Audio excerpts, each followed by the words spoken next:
안녕하세요. 인문고전연구가 조인재입니다. 이제는 본격적인 겨울에 접어든 것 같습니다. 추운 날씨에 시청자 여러분 모두 건강 조심하시기 바랍니다. 하지만 날씨보다 우리를 더 힘들고 지치게 하는 게 있는 것 같습니다. 개인적인 차이는 있겠지만 침체된 경기와 불확실한 미래 때문에 힘들어하는 분들도 많이 있다고 합니다. 실제로 바쁘게 달려온 한 해를 뒤돌아보는 시점인 이맘때쯤에 계절성 우울증이 많이 발생한다고 합니다. 그 원인은 여러 가지가 있겠으나 심리학자들은 일에 치여 한 해를 정신없이 보낸 사람들이 갖는 마음의 공허함 때문이라고 합니다. 고전에도 어려움, 즉 고난을 이기는 지혜가 많이 담겨 있습니다. 고전을 읽으며 마음 공부로 마음의 감기, 우울증을 떨쳐버리는 것도 좋은 방법이 되겠습니다. 오늘은 제가 고난을 이기는 몇 가지 고전의 지혜를 말씀드리도록 하겠습니다.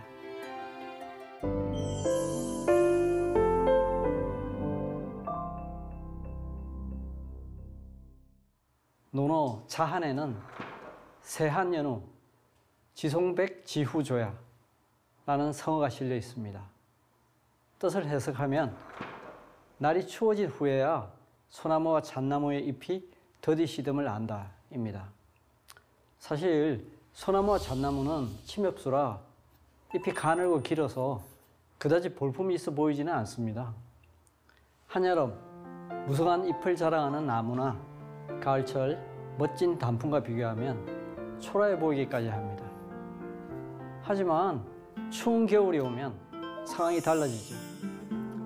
예쁘고 무성한 잎들은 모두 떨어져 삭막해지지만 소나무와 잣나무는 변함없이 푸른 빛을 자랑합니다. 그래서 공자는 송백을 선비의 지조와 의리에 비유합니다. 세상의 인신과 세태는 자기 이익을 쫓아서 변하지만 선비는 어떤 상황에서도 변함이 없는 모습을 지킨다는 것입니다. 공자는 어렵고 힘든 시기가 오면 그 사람의 진정한 가치가 드러난다는 뜻으로 이 말을 했습니다. 실제로 공자는 70평생 수많은 고난을 겪으며 살았습니다. 뛰어난 학식과 탁월한 인품으로 세인들의 존경을 받았지만 위정자로부터 제대로 쓰임을 받지 못했죠. 당연히 사랑이 넘치는 아름다운 세상을 만들려는 자신의 꿈도 이루지 못했습니다. 아마 공자에게는 이 사실이 가장 뼈아팠을 것입니다. 게다가 56세의 나이에 꿈을 펼칠 나라를 찾아 14년간이나 고난의 방랑길을 떠나야 했습니다. 수없이 죽을 고비를 넘겼고 며칠씩 밥을 굶었던 일도 비일비재했습니다.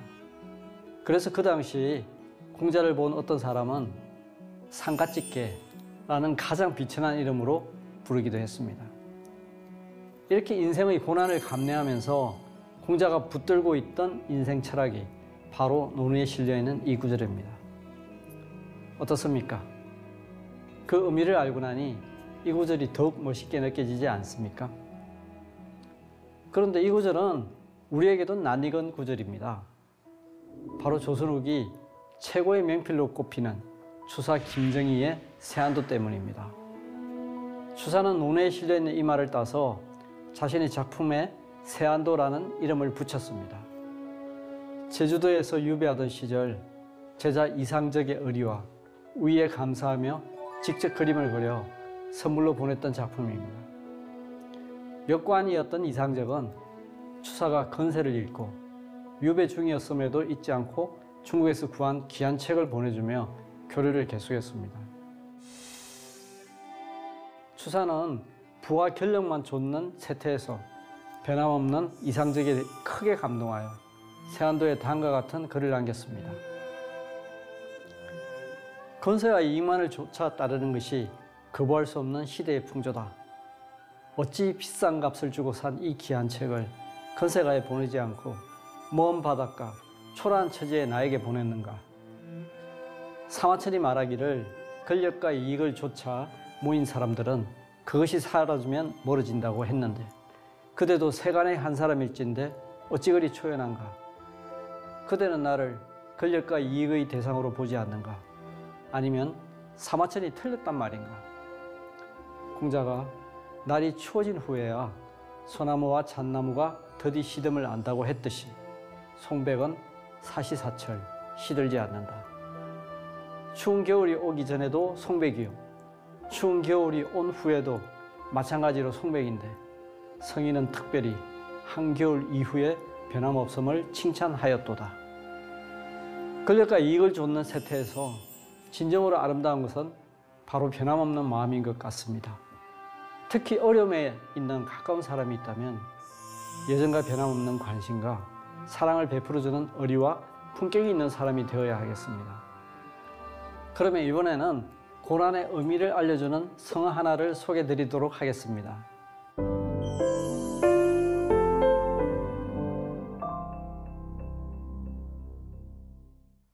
맹자 고자하에 실려있는 생어 우환, 사어 안락입니다. 걱정과 어려움이 나를 살게 하고 안락함이 나를 죽음으로 이끈다로 해석이 되겠습니다. 맹자는 자신의 책 맹자에서 고난의 의미에 대해 많은 언급을 했던 철학자입니다. 아마 그 스스로가 많은 고난을 겪었기 때문에 사람들이 고개를 끄덕일 수 있었던 것 같습니다.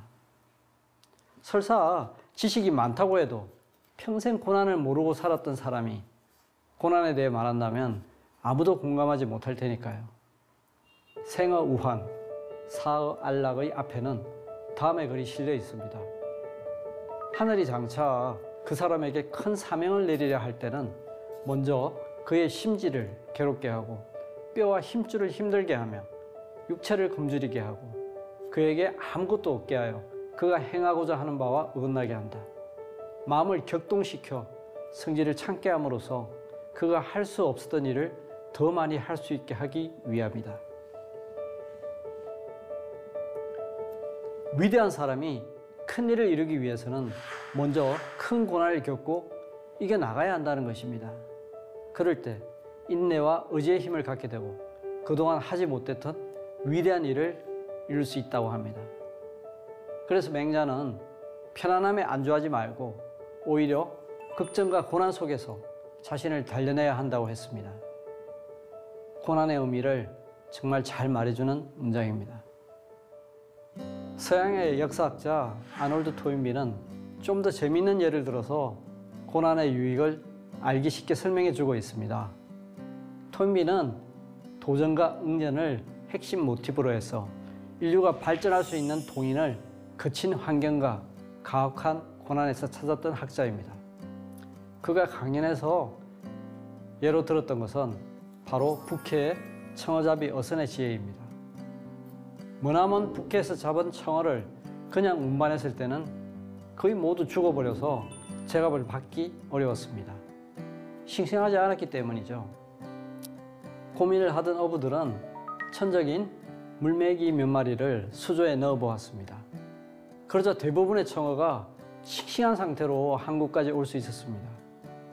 물메기에게 쫓기는 긴장과 위협이 역설적으로 청어를 오히려 활기차게 만들었던 것입니다. 사람도 역시 마찬가지인 것 같습니다. 앞서 맹자도 그랬지만 많은 고전들이 고난의 의미와 유익에 대해 말해주고 있습니다.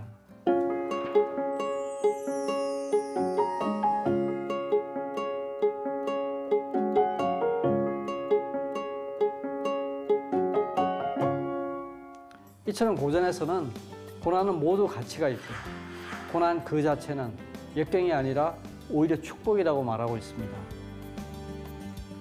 하지만 고난이나 가난을 우리가 마음대로 결정할 수는 없습니다. 또한 고난이 가치가 있다고 해서 하지 않아도 될 고난을 일부러 사사하는 미련한 사람은 없을 것입니다. 단지 하루하루의 삶에 충실하고 이러한 고전의 지혜를 통해 삶을 대하는 태도를 바로 잡으면 좋겠습니다. 채건담에는 가난을 쫓아버릴 수는 없지만 가난을 근심하는 마음을 쫓아버리면 마음은 항상 안락할 수 있다고 했습니다. 우리가 처해 있는 상황이 문제가 아니라 그 상황을 얼마나 지혜롭게 대처할 수 있느냐가 우리의 행복을 결정하는 것 같습니다. 감사합니다.